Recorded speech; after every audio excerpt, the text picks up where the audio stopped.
we're very happy today to talk a little bit about the most important coding and documentation news really in a quarter century. And some of it may have gone under the wire, partly because it came out so close to COVID, and also because sometimes things like clinical documentation and coding aren't top of the 10 o'clock news.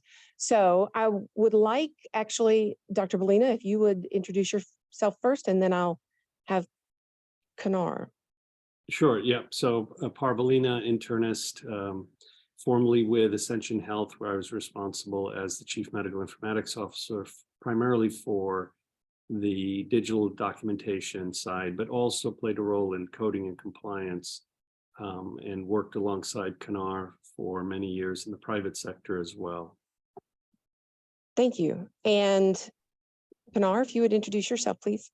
Sure. I'm Kanar Kokoi, founder and CEO of Turok Health. Our company is primarily dedicated to help all clinicians across the nation, improving their clinical documentation while it improves their overall financial impact, as well as improving patient care. And that is obviously doing through clinical documentation review, as well as coding and billing services. So we have been in the industry for over 5 years and continue to grow and help as much of our clients as possible. So, well, we thank you for bringing your expertise to this very great discussion to talk about how clinicians can change the way they're practicing, make it a little bit easier, but also a whole lot better. So let me, hang on, PowerPoint is obviously not wanting, there we go. So Kanar, you with your background can easily address these. Yeah, so, as many clinicians know, and a lot of folks in the industry that are, coding expertise or even billing. So back in 1995 and 1997, AMA had established certain clinical documentation guidelines, or they're called as the evaluation and management, and had really a lot of details within those guidelines for a clinician to be able to document and achieve a certain level of service, and that's how they were getting compensated. And what they have found over the last several years is those documentations were really cumbersome, and oftentimes they found it to be really irrelevant or not medically necessary, where a clinician had to really checkbox a entire 10 systems reviewed for a review of system, or is it really relevant that I have to obtain past family social history for every visit just in order for a clinician to bill a level 4 or sometimes even a level 5. So what they have determined is that those guidelines were cumbersome, very difficult, and not really medically necessary. So in 2021, the AMA introduced the updated version of the evaluation and management guidelines, where the level of services will be only selected based on the decision making, which is the assessment and plan ultimately, or the total time. And that, excludes the history and the physical exam, to be obtained from a billing perspective. Obviously, from patient quality of patient care and medical legal perspective, we always encourage clinicians to obtain some history and physical exam as it's medically necessary. But otherwise, from a billing perspective, it is no longer required. So in 2021, when AMA had introduced this, obviously CMS adopted it. And over the last 2 years, they had found that the ambulatory clinicians were very happy with these guidelines. It really did reduce some of that administrative burden. So one of the things they decided for 2023 was to expand those guidelines across all healthcare settings. So anything on the inpatient side, skilled nursing facility, home health, everyone has, these guidelines have been adopted all across, and both CMS and AMA have equally adopted the new guidelines, which has been a positive spin in our industry. Thank you.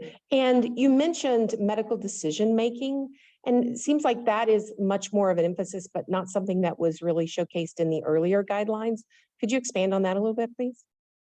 Yeah, I mean, because the earlier guidelines, again, it had those two other components like the history and the physical exam. So by the time the clinician would really get to the assessment and plan, what we found many clinicians to be a bit worn out. And they wouldn't really consider the medical decision making to be so important because they were so caught up with, did I obtain 10 review of system? Do I have 8 organ system for physical exam, etc.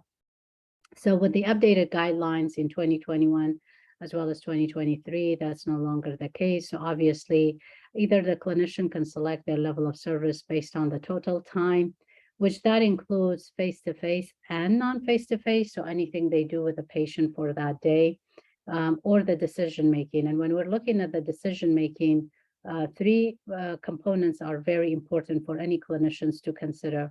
One is the diagnosis, how many diagnoses they're treating. What is the status of those conditions? Are they acute, chronic? Is it if it's a chronic illness, is it exacerbated or not? And also the data, how much data they have reviewed, they've ordered, and at what extent that they're going with that, and the risks that's associated with each of those conditions, whether it's medication management or sending the patient to the next level of care, or monitoring that patient for their drug toxicity, etc. So these are the 3 most important. So the diagnosis, the status, and the treatment, what it is that they're doing for that those conditions, and that's what we call our DST methodology: diagnosis, status, and treatment. And that really helps the clinician to focus a lot on the patient and understand the clarity of what is needed from the documentation, and not really have to worry about a lot of the other unnecessary elements that unfortunately we do continuously see many clinicians still pulling those into their notes.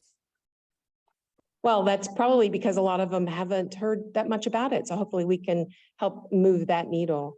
And speaking of those notes, Dr. Bellina, I think the SOAP notes, as we are used to calling them, are from the old guidelines. And could you expand on what a SOAP note is and why it was very successful for those guidelines? Yeah, so you're absolutely right. The SOAP note is how we're trained in school, and it's a beautiful, elegant way to add structure to our notes, whether they're the clinic or the hospital. It actually took us a decade or two to realize that we were all choosing different elements to write or include. And I think Dr. Larry Weed in the early 70s, late 60s, came up with a bunch of suggestions related to systematic structured documentation. And mostly it sort of led to this structure where you take a history first and then you document the physical or the lab tests, ultimately leads to a list of diagnoses and then the recommendations and the plan. That structure made a huge difference in providing better, safer care to patients, because prior to that, we could really pick and choose whatever we wish to write. And putting aside how illegible handwriting was, just not knowing whether in a hospital setting or in a clinic setting, one provider could choose to just write physical finding, another might just make reference to a plan. Having a structured SOAP note has really added to in a more quick and efficient manner, having a sense of what the patient's there for. So now multiple caretakers can have an idea of what to do and what, just from a safety and efficiency standpoint, it was really important, a very simple but a critical step in us providing better care. So that's the classic SOAP note. Let's take a look at an example of a SOAP note. You want to walk us through this patient? Yeah, so this 60-year-old patient has chronic illnesses of high blood pressure and cholesterol, comes in for a follow-up, but also mentions that her allergies are a bit worse for the past few days. So typically you would, in some order, interview the patient to make sure you looked at their medications. In this case, there were some labs that might have been done. And but because the patient also wants you to help with the allergies, you would ask some questions related to sorting out whether it was more than allergies. Is it an infection of some kind, viral, bacterial?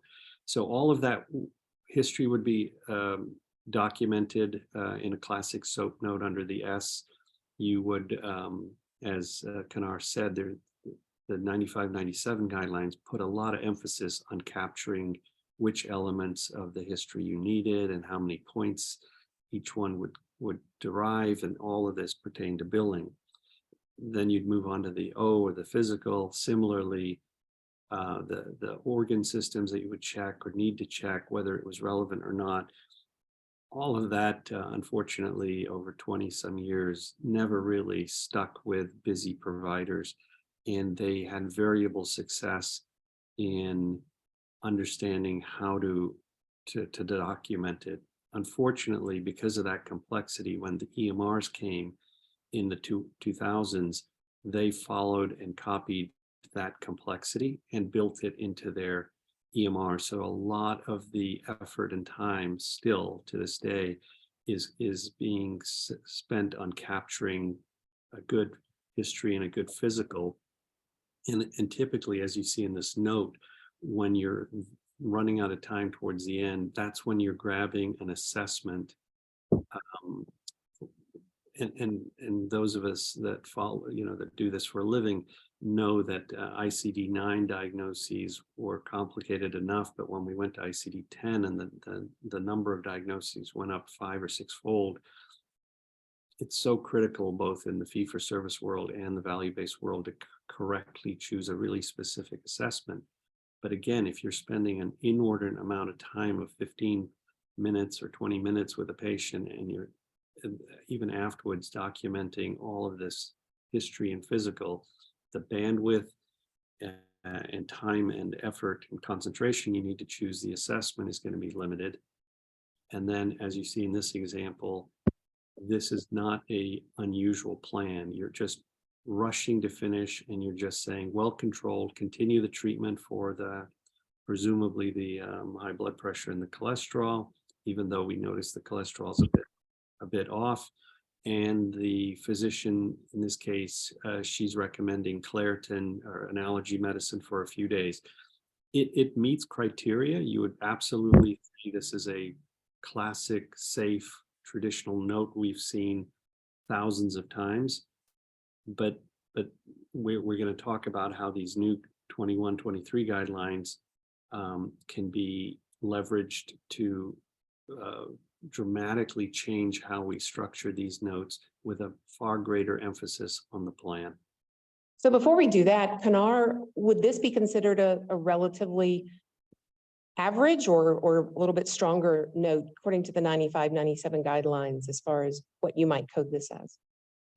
I mean, this in particular one on the screen, I would consider this to be really straightforward. I wish many notes that I have seen in my years of experience would be as this straightforward, because oftentimes you just really see a lot of unnecessary data and things that have just been pulled into the notes. So when I look at this, I mean, it's very straightforward. It's written at a high level, especially if you look at really the assessment and plan.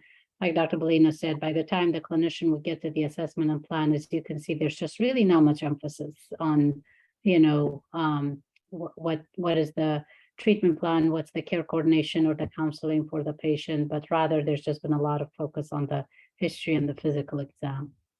And that's what, fortunately, many clinicians were taught to train, and it's a behavior chain all across the nation that we're really trying to change, because we still find many of the old school clinicians going back to the 95-97 guidelines and still using that and documenting in that manner. And even the electronic medical record companies, Epic, Cerner, all of them, ECW, Athena, they really have not really understood the huge seismic shift that the 21-23 guidelines have made. In some ways, it's a huge low-hanging fruit opportunity for providers and medical groups and health systems to realize that they can safely, clinically, legally, billing wise switch and have their providers focus more on the plan and yet still meet all the criteria that's necessary. And that's partially why Kanar and I were asked to do this, is to show what the old way is and also give you an idea of what it could look like going forward. Unfortunately, these the vendors, the EHR vendors are just, for some reason, are not as aware or familiar as one would like, because they could completely reduce the emphasis on the pointing and clicking that has gone into meeting criteria for 95, 97. Hopefully that shift is coming. We don't know, but for sure on the clinical provider side, we need to get the word out that this note is even this note, which Kanar says is a streamlined, fairly well-written, concise note, can be replaced with a far better note that'd be more effective and helpful. Absolutely. Well, let's talk about that and look at what. One thing I wanted just to point out, Marilyn, to what Dr. Bellina said. You know, you're absolutely right, Dr. Bellina. We're hopeful that, you know, the industry will hopefully, after this 2023, that the guidelines, they have expanded to all across the healthcare settings, that we should be able to see some changes, or we're hopeful that we should be, because part of 2021, you had some clinicians, let's say they were seeing patients on the hospital side, but they were also seeing patients on the ambulatory side. And it was very hard for them to shift their mindset from one setting to say, I got to document it this way for the ambulatory, but I have still go back to the old ways for the inpatient. So that was one of the reasons we, you know, or the challenges we kept hearing, but we're hopeful that after, you know, this year, we should see many clinicians adopt to this most brief type of note taking. That's a great point, Kanar. Yeah, in fairness to the providers and the vendors, you're absolutely right. 21 was just limited to the clinic notes, and 23, by expanding it, you're 100% right. As a provider going from the hospital to the clinic, you just don't want to relearn something new. So you would probably just stick with what has worked. And the 21 guidelines did not say that the 95, 97 were no longer valid. Yeah. They said you had a third option. Now in 23, they've done away with the 95, 97 guidelines and said, we really want you to follow this focus on the assessment and plan. And Marilyn has pulled up this note, and you can see subjective, objective assessment plan. It's the same note with a huge emphasis that we're going to focus on the assessment and plan. And what we wanted to do was to talk to the folks listening, that when you're introducing this new emphasis from the 23 guidelines on this simpler, streamlined way of documenting, we would ask you consider making one additional change that is not spoken to in the AMA guidelines for as of January of this year. They simply say assessment and plan is all you need to document. And what we are proposing today is saying, go one step further and turn your SOAP note, subjective, objective assessment plan, into an APSO note, where you start training, teaching, and encouraging all your providers to actually start writing the note from the assessment and plan first and foremost. Of course, our recommendations are that you don't list all your assessments and then just have one long plan. We recommend problem-based charting, which means for the first problem, high blood pressure or hypertension, here's the plan. For the second problem, hyperlipidemia, here's the plan. For allergic rhinitis, here's the plan. And then if you have time or interest, you might want to document or capture anything you feel relevant from the history or the physical. So it's, while the guidelines do not say that you have to change the format. You can still comment on the history. You can still comment on the physical. Our strong suggestion, recommendation is actually just put the assessment and plan front and center from the very beginning. And Let's look at what your note from before would look like in that format then. yeah, so this is the format that we are urging providers to consider documenting out of the gate, regardless of their EMR or if they're dictating or typing. So in the this is the same patient. And what we're saying is you would lead with your assessment. As Kanar mentioned, it's the diagnosis, the status, and then the treatment. So here, you can imagine if I'm starting my note, I'm going to spend a bit of extra time explaining what I think of the high blood pressure. And if I think it's well controlled, then really my focus is let's check the lab tests. And in this case, I probably did mention something about diet or exercise, but hardly ever do we see those things documented in the old SOAP note because the providers just run out of time. In the second case, hyperlipidemia, here the cholesterol was elevated. We had reviewed the labs. We know that it's not at goal. So we do talk a little bit further about, in this case, reducing weight. But if that doesn't happen, this provider she spent time to document that she may have to increase the dose, and then labs are to be checked in a year. This kind of note is so much more helpful than even the pretty good note that was written earlier, because if I'm covering for this patient 3 months, 6 months from now, I have a sense of where they were and what their provider was thinking when she wrote that if this target weight isn't reached, then go ahead and increase the dose. And then in the third problem, which if you recall, we simply said, okay, this is likely allergies, try Claritin. Chances are, in almost all cases, the provider has spoken to, explained, educated the patient what their thinking is, but never do we see that reflected in the capture on the documentation side. And they just never got much credit. Unfortunately, for the last two and a half decades, we and even our software has just had an inordinate focus on capturing points in the history and the physical, most of which are not really relevant. We've highlighted here the key findings on the history and the lab test and the physical. And quite frankly, for the new guidelines, you do not have to have any of the S or the O.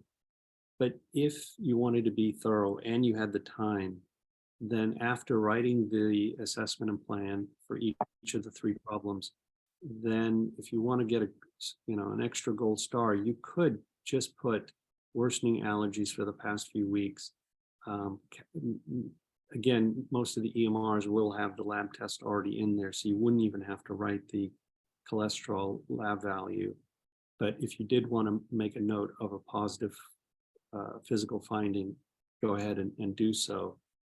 But you could equally comment about any of these things in the plan itself. If you look at the number 3, it says likely seasonal exacerbation. Most of us know what that's going to mean, and having a bunch of negative review systems just takes up time. And the wonder of these new guidelines is they understand the burden of documentation for providers at all levels, and they're saying we no longer want you to expend your time and energy documenting a bunch of negatives. Just capture and explain your thinking, and we want to credit you with that. Both clinically, it'll be more helpful, and then from a billing standpoint, it would be as well. Speaking of a billing standpoint, Kanar, earlier when you were talking about the medical decision making, you mentioned DST, or diagnosis, status, and treatment. So maybe if you could look and talk here about where those would fit into this note. Yeah, absolutely. So, I mean, this is very clearly indicated here, right? You have 3 diagnoses. for each of them, there's a status that's well controlled, fairly controlled, or likely seasonal exacerbation. And then the last component is the treatment. That includes any, reviewing, ordering diagnostics, reviewing outside the records, medication management, like I said, sending a patient to a next level of care, etc. So that's, some type of a medical decision making has to happen, which is that treatment that needs to be done with each diagnosis. And but unfortunately, what we are still currently seeing is that, again, a lot of emphasis on the history and physical exam. I cannot tell you how many notes I have personally reviewed, even at my level currently.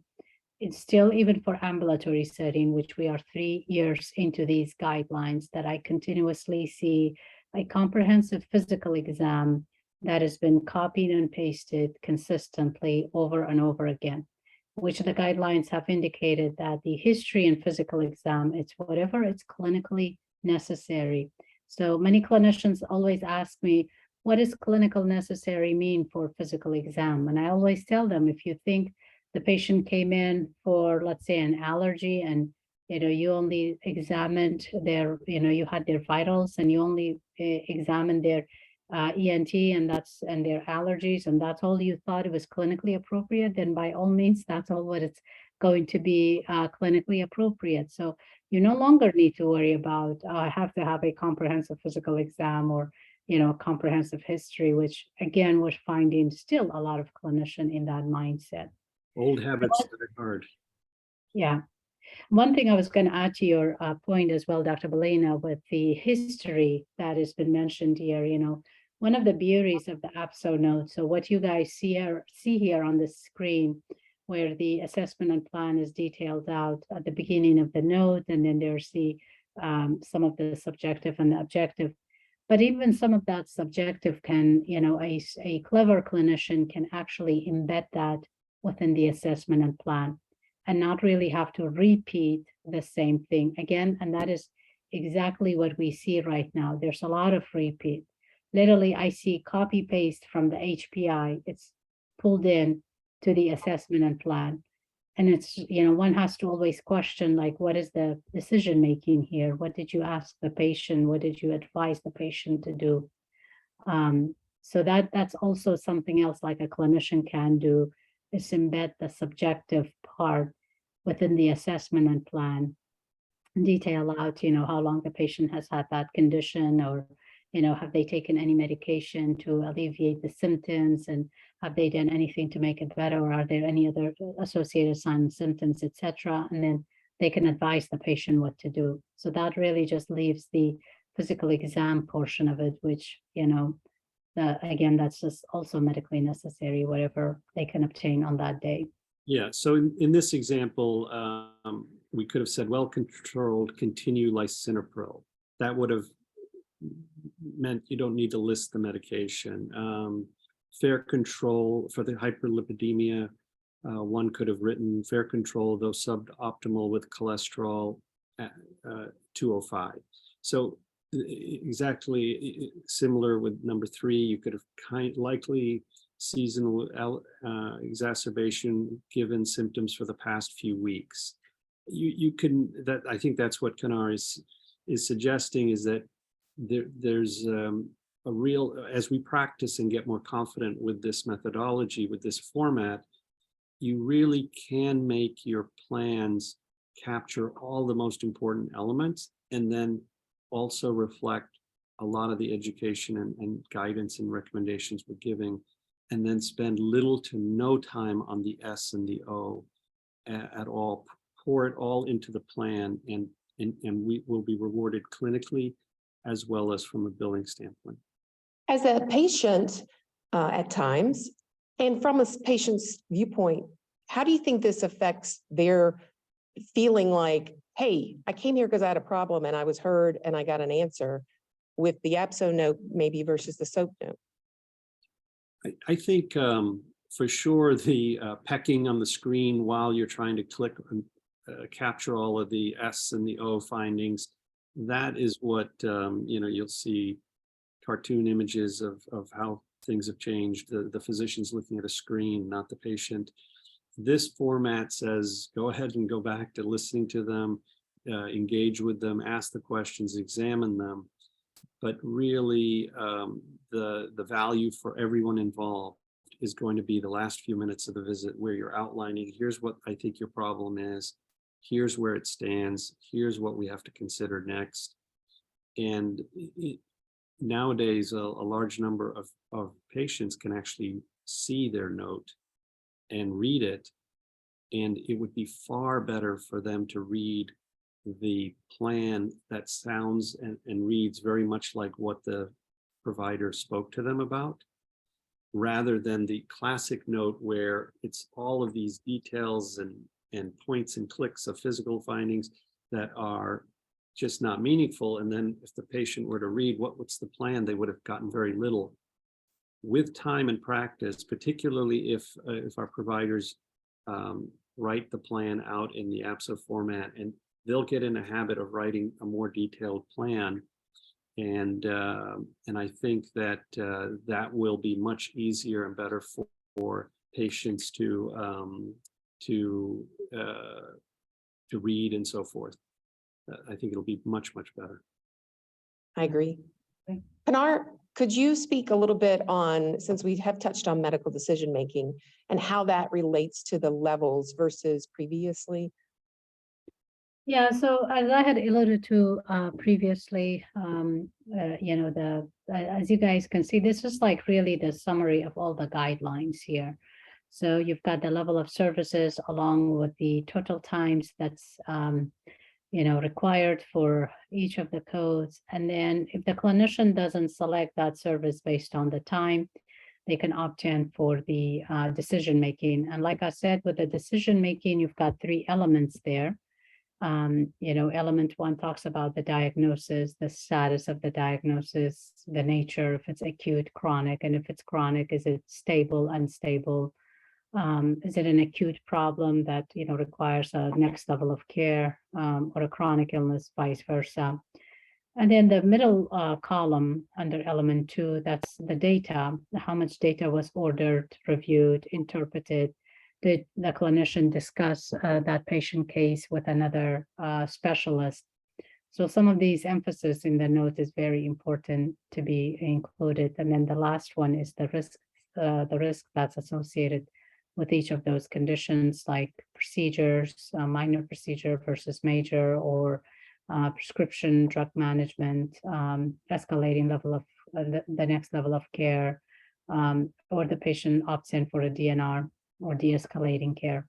So these are just some of the nuances that at a high level, the guidelines have pointed out. And, what it really boils down to is what you guys see on the screen. So if a clinician is able to understand these guidelines at a high level and know exactly for really a level 4, all it requires is 2 stable chronic illness. And if the patient is on medication and that clinician is managing those medications that are prescribed, that's an easy level 4. Time is not even needed. And then vice versa. Oftentimes when they may have a patient that's coming in with a condition that the patient has so many questions, and the clinician spends a good amount of time going through those questions and addressing each and every one of them. And if they go opt in for the decision making, it might lead them to a lower level, but if it's the total time, it might get them to a higher level, which is fine. Either way, they would have to make that decision to see what is most medically necessary and compliant with the guidelines. So Okay. just to give my perspective on particularly this concept of time, some of the providers have leaned more and more on time over the years because of the complexity of the 95-97 guidelines. And I think when the 21 guidelines came out, they gave a time requirement. Some of them just said, let me just document that I've spent some time with the patient in the room, but I spent a few minutes before the visit reviewing test, and even afterwards writing my note. I'm gonna go ahead and try to get most of my visits to be a 99213 at 20 minutes. or perhaps a 99214 at 30 minutes. These are return office visits of level 3 or level 4 complexity. And I'm pretty sure that from the time I start looking at the chart, the time FaceTime with the patient and finishing my note or reviewing other data, I'm always going to hit 20 or 30 minutes. That has been the thinking in many cases. And I just wanted to caution that right now, particularly in the ambulatory setting, no software or AI is looking at your schedule and saying that if you have all 99214s at 30 minutes and you saw 20 patients, that's 10 hours of time you're saying you've spent in clinics. It's from a compliance standpoint, it is going to be a bit more difficult if someone comes and probes the timing of your schedule if you were to base it on 20 or 30 minutes time. What I want to emphasize and encourage people to do is what Kanar pointed out under the first column under element 1 under 99214.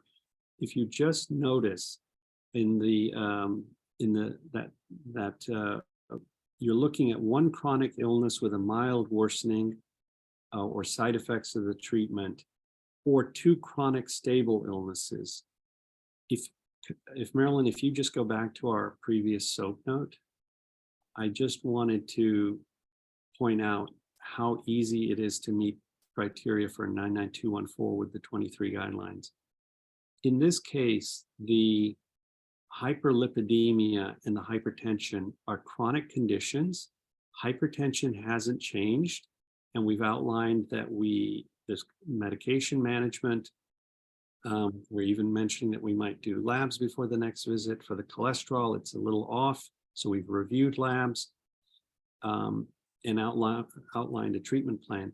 Just capturing 1 and 2, just documenting those 2-3 sentences meets criteria for a level 99214.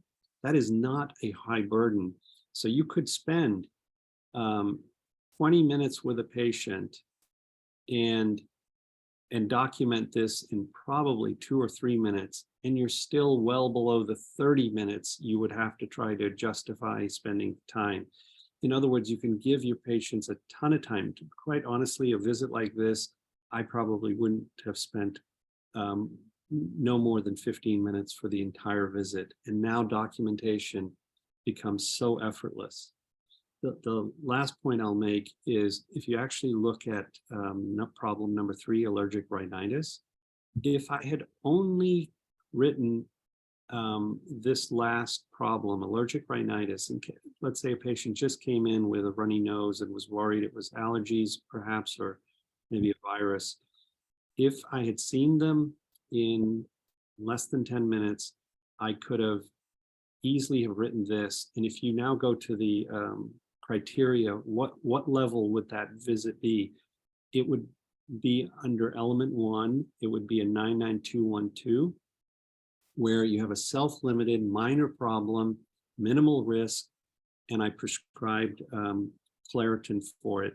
It could arguably be acute uncomplicated illness or injury, where you could start thinking it's a level 3, but either way, my point is taking care of even a simple problem and just capturing what the plan and recommendations are is a much smaller burden than we've ever had before, where we don't have to have such a great emphasis on history and physical. You're just outlining the plan, take care of the patient, minimal documentation. But if it's a plan, you'll still remember and recall why you saw that person. And the APSO note example easily meets criteria for a level 4 visit with just those 3 problems documented. So those that might be tempted to try to justify that they spent 30 to 39 minutes, I think you would want to really reconsider, given if you really understand how little the burden of documentation is. And it'll be so much easier when you see this patient 3-6 months later to read those 3 bullet points of what you were thinking and what you had suggested would happen next. We are encouraging folks to really gain some practice and confidence and understanding of this chart to realize how simple, relevant, and effective these new guidelines are. Thank you. And by the way, just to emphasize on the time, sorry, Marilyn, Dr. Belina, just to what you said, right now there are two things happening. One is the open note concept. So when patients are seeing a total time documented in their notes, we are finding oftentimes the patients coming back and challenging the clinician that they do not remember they've spent 30 minutes with that patient. Patients don't really understand the concept of total time. So that is one of the things that clinicians needs to be really aware of that. The other thing where we have seen patients actually challenge because they're getting a cost share, right? So, and they don't want to really pay the cost share due to, financial burden. So, they're getting really, they're becoming more aware of these rules and the codes and the times associated with it. So oftentimes we see a lot of the billing companies when they're sending an invoice to the clinician, if you look at your invoice, you might see the code and it has the time associated with it. And that clinician may have not built that level of service based on the time. They might have done it based on the decision making. But, patients complain and, they often even leave practices because they say, I see a 99214 and it has 30 to 39 minutes and I don't remember doing that time with a clinician. So that's a very good point. yeah, so we're just so many things is happening right now. And I feel like even through this technology that's booming, more and more patients are becoming more aware just how they have even simplified the guidelines as well. So, well, we hope that this conversation has made the people on this call more aware, and they will continue to spread. I will make note that it is 12:45, so if any of you need to jump off the call, please feel free to. We will send the slides out as a follow-up. These are discussion points, or really the key points that I think we've covered most of in today's conversation already. Feel free to post any questions if you have some down in the chat directly to either Dr. Belina or Kanar, or even comments on your thoughts about the new guidelines, the changes, SOAP versus APSO. We'd love to hear any of them. The only one that I think we didn't go too much in depth in was that number 2. I think we kind of a roundabout answered that, but Kanar, are the 95, 97 still in play and we can use them, or are those out the door, forget them, throw them away? so if you look at AMA is no longer using the 95, 97 guidelines. It's no longer, like if you pick up a CPT book that gets established by AMA effective this year, they don't have those guidelines anymore. CMS still has them, and there are certain payers that still say, you have the option of 95, 97, and then the choice of 21 or 23 guidelines. So, but because CMS has also adopted the AMA, we do foresee that at some point CMS will also eliminate the 95, 97 completely from their, rule book. But right now, nationwide, really, everybody's just mostly adopting to the 21, 23. To Dr. Belina's point, and on the EHRs, what I'm seeing right now is that a lot of the EHRs, because the guidelines by AMA, CPT, and also CMS adopted it, they expanded it across all healthcare settings. Right now, a lot of the EHRs are adopting those guidelines into their templates, and so which really starts to eliminate the 95, 97.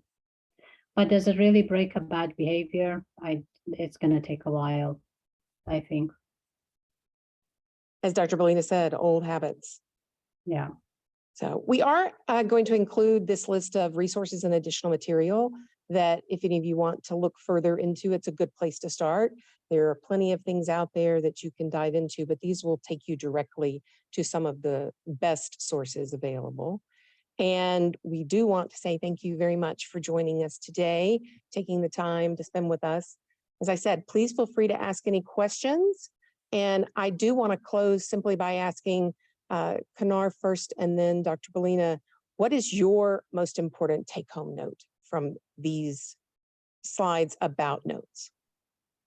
I honestly, and Dr. Bellina knows this, I think both him and I probably will answer you the same thing, but both of us have been a big advocate of really teaching clinicians in making their work their documentation to their best interest and not really dwell so much on, templates and, what has been taught to you for so many years. I know it's very hard to get out of that habit, but, we want to work smart and, not work so hard and pull in so much stuff into the note that's not really necessary. So adopting the APSO format and it's at its best form is really the way to go. And it would really just makes a lot of, adopting it to the guidelines, the updated one is so much easier as well. I agree wholeheartedly. I think this change in the guidelines is the single most important change in clinical documentation in the United States. And it is because it is such a terrible, difficult subject. Many providers have given up on the subject. They rely on the EMRs to kind of guide them through, and they'll point and click or copy forward or copy paste, whatever they have to. And over the decades, our notes have actually not gotten better, they've gotten worse. This change that we've been given through the advocacy of the AMA is an enormous benefit to providers and actually a huge impact on patient care and safety. And so we wholeheartedly believe that this message needs to get out there as soon as possible, and it'll have a dramatic improvement in the focus and time providers spend directly with patients. And then what they are documenting suddenly becomes way more relevant and easier for them. And in this era of open communication, I think patients and their families will also benefit as well, because they'll be reading what they had heard in the room as opposed to seeing things that just didn't make any sense to them. So it's just overlooked, and it's a huge gift to us, and we should completely talk about it and leverage it going forward. Thank you. Any comments from anyone on the call today? I was going to ask Dr. Holm if this is already being shared and evangelized at your institution. I think it's variable. I think the biggest challenge is just getting people to unlearn old habits. Both in terms of like the docs and the senior docs are teaching the junior docs and teaching the trainees, but as important, it's changing the hearts and minds of what I call people in the basement. Not that anyone's really in the basement anymore, but so often, like the billing compliance people, some of the time they're terrific and they're the experts of the organization and they are on the cutting edge. They're never on the cutting edge because they don't want to get bled or cut. They are up to date and know more than the people writing the notes. But as often, and especially when there are big changes like this, there's either a trust but verify or I don't trust. And so I'm going to go back to what I know works before, which is, the more like longer notes is a better note and a short note is a low intensity note. And so their heuristic is avoiding overbilling at all costs.